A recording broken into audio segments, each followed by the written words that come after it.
Good evening. Welcome to South Asia Newsline. I am Uzma Jafri. Here are the top stories we are tracking for you on Friday, the 22nd of May. Prime Minister Modi visits Cyclone Amphan-affected areas in eastern India. Pentagon report says Pakistan continues to harbour Taliban Haqqani Network. And Bangladesh faces unprecedented Eid festivities amid coronavirus lockdown. And now for all the details. Indian Prime Minister Narendra Modi on Friday visited Cyclone Amphan-affected West Bengal and Odisha provinces to review the situation. The Prime Minister announced an immediate assistance of 1,000 crore rupees to West Bengal, where the super cyclone killed at least 80 people.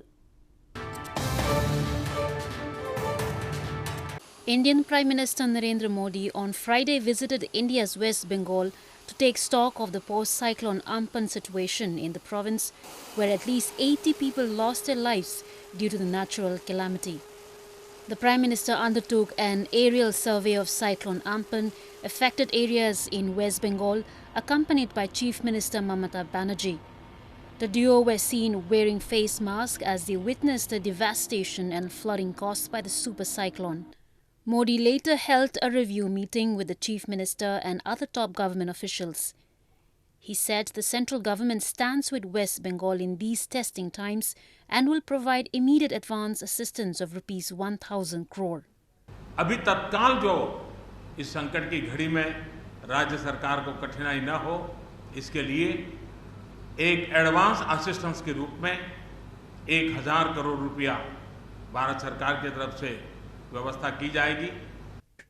Later in the day, Modi also visited neighbouring Odisha province, where the cyclone wreaked havoc in several coastal districts. Amphan originally started as a super cyclone from Bay of Bengal with wind speeds reaching over 230 km per hour, but it weakened after making landfall into a very serious cyclone as it moved inland through Bangladesh. The evacuation of some 3 million people before the cyclone struck undoubtedly reduced the number of deaths. The Reserve Bank of India on Friday announced a reduction in the repo rate to 4% from existing 4.4% in a surprise move to support the economy amid the coronavirus crisis. The Reserve Bank of India or RBI on Friday reduced the repo rate to 4% from the existing 4.4% and extended the loan repayment moratorium for another 3 months up to August 31st, citing the COVID-19 pandemic crisis. This is the second cut in the repo rate this year, at which the central bank lends short-term funds to commercial banks. The move will allow commercial banks to make more rooms to lower the EMI burden for their borrowers. In a video addressed to the media on Friday, RBI Governor Satkhira District said, "Economy is expected to remain in the negative territory in the current financial year due to the virus outbreak." On the quantum of reduction, the MPC voted with a 5:1 majority to reduce the policy repo rate by 40 basis points. 40 basis points from 4.4% to 4%. The announcements on Friday were aimed at countering the fallout from the ongoing nationwide lockdown to contain the spread of the coronavirus pandemic, which has pushed India's economy into a standstill, affecting businesses and landing hundreds jobless. The pandemic continues to surge in India, with the total number of cases now crossing the 110,000 mark. The death toll stands at 3,583. Moving on. Amid nationwide lockdown to curb the spread of novel coronavirus, many in Pakistan-administered Kashmir have been forced to remain indoors, with traders and daily wage workers being worst affected. A trader blamed authorities for ineffective lockdown measures that has dropped them on their income. Since businesses remain completely shut amid the lockdown and no financial transaction has taken place over that period, traders in Pakistan-administered Kashmir stare at huge losses. Chairman of Markazi Anjuman-e Taziran, Shaukat Nawab Mir, alleged that no facilities, incentives or compensations for losses of businesses have been provided to the locals, especially the traders, after the COVID-19 lockdown was imposed. The lockdown has robbed the residents, including labourers and daily wage workers, of their daily income, and they struggle to survive with no money, he said. जानब हूँ इस गिले के ऊपर कि हमारे वज़ीर आज़म ने लॉकडाउन का तो डिसीजन बर्बाद किया, लेकिन उसके मुतबादल जो इंतजाम करने थे उसके अंदर टोटली हमारी जो स्टेट है वो फेल हो गई है। लिहाजा हमारा मुतालबा अपने वज़ीर आज़म से कि फौरी तौर पे जो है ये तमाम लोगों के मामलात को जो है वो सामने रखते हुए डिसीजन करें, ख़ास तौर पर ताजर जो है इस वक्त। Pakistan-administered Kashmir has already reported 158 corona patients. Poor testing facilities in the region are a cause of worry among the people as they fear the rapid spread of the virus in the community. Residents earlier alleged that Pakistan has left the people of Pakistan-administered Kashmir at God's mercy and is not helping them in any way. News just in.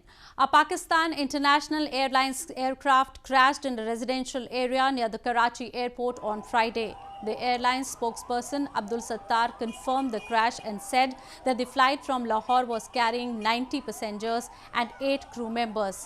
Ambulances and rescue officials had arrived at the scene to help residents in the densely populated area till the last reports came in.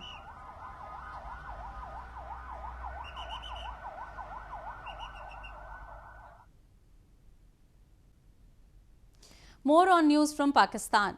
Pakistan began a phased lifting of its countrywide lockdown last week despite a rising rate of cases.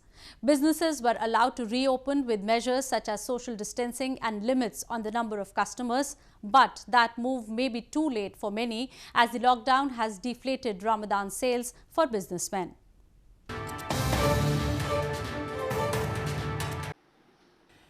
It's difficult for Pakistani businessman and trader Mohammad Shabir Ahmed to sit in his home and sort through piles of unsold garments, stock he believes would have sold if not the country's coronavirus lockdown overlapping with Ramadan. The holy fasting month of Ramadan is traditionally the peak season for clothing retailers, as many Muslims buy new clothes for their families to mark the festival of Eid Al Fitr and the end of Ramadan. After Pakistan began a phased lifting of its countrywide lockdown last week, businesses were allowed to reopen with measures. But that move may be too late for Ahmed, who says he's on the brink of bankruptcy. हमारे पास असासा थे जो हम लाए थे वहाँ से Malaysia से, सब कुछ हमने इसमें लगाया कि चलो इस साल हम कुछ ना कुछ इसको देख और डेवलपमेंट कर लेंगे, क्योंकि ताजिर जो होता है ना कपड़े वाला, उसको पूरी साल कोई सेल नहीं मिलती, सिर्फ और सिर्फ रमज़ान के ऊपर वो डिपेंड करता है। 50% सेल उसकी रमज़ान में ही होती है, बाकी 50% सेल पूरा साल काम करने के बाद आती है। Ahmed returned to Pakistan from Malaysia to set up a small garment factory and 4 shops in the country's commercial capital, Karachi. But the lockdown shuttered his shops. He used to have 30 employees at his shops and factory. Now, he has only 7 or 8 workers who he is feeding but cannot afford to pay. Pakistan's fiscal deficit will be significantly worse than projected this fiscal year, with the fallout from the novel coronavirus pandemic pushing millions into unemployment and poverty, according to government estimates. As of Friday, Pakistan recorded 50,694 infections and 1,067 deaths from the coronavirus. A quarterly report by Pentagon has stated that Pakistan continues to harbour militant groups including Taliban and the Haqqani Network, which maintains the ability to conduct attacks against Afghan interests.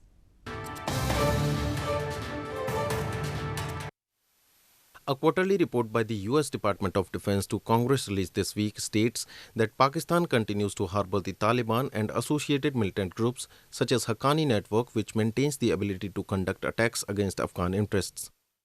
The Pentagon report says Pakistan likely views increased Taliban influence in Afghanistan as supporting its overall objectives and will seek to influence intra-Afghan peace talks in a direction favourable to Pakistan.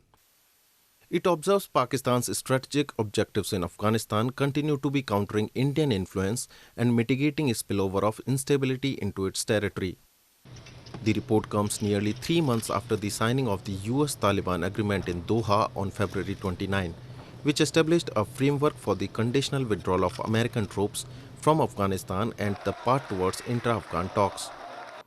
It notes that Pakistan has encouraged the Afghan Taliban to participate in peace talks, but refrained from applying coercive pressure that would seriously threaten its relationship with the Afghan Taliban to dissuade the group from conducting further violence. In news from Sri Lanka, 3 elderly women were trampled to death on Thursday in a stampede during a cash handout in Sri Lankan capital Colombo. This comes amid growing desperation among Sri Lankans struggling to make ends meet during a coronavirus lockdown that has smashed the economy. At least 3 elderly women were killed and 9 were injured in a stampede in the Sri Lankan capital of Colombo on Thursday, police said.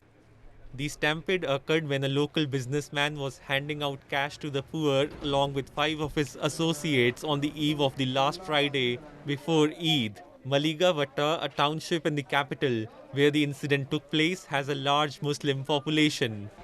Police said that the 6 suspects involved in the distribution of money have been arrested for flouting coronavirus curfew and gathering crowds without taking precautionary measures.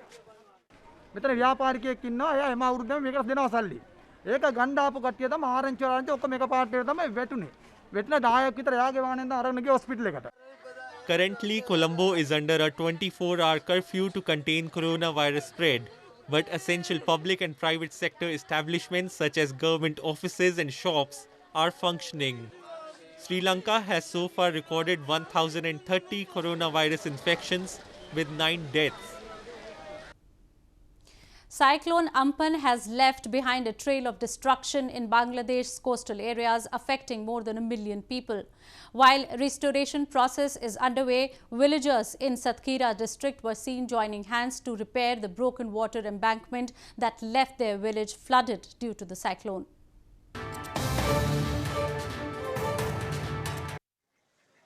Cyclone Amphan has left behind a trail of destruction in the Bangladesh's coastal areas, affecting more than 1 million people in several districts. According to an official report, the initial death toll was put at 10. However, local media reported that more than 30 people were killed. The powerful cyclone has left a village in Bangladesh's southwestern Satkhira district flooded after part of a water embankment broke.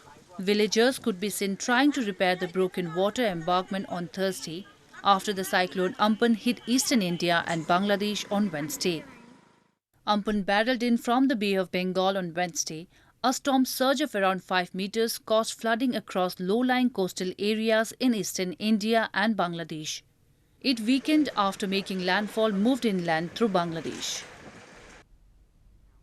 With only few days to go for Eid Al Fitr, the biggest festival for Muslims, there is no sign of the usual enthusiasm or the buzz in the markets across Muslim-majority Bangladesh due to the coronavirus lockdown. Shop owners said they are facing the brunt of losses, with very few people buying traditional dresses that are worn during the celebrations.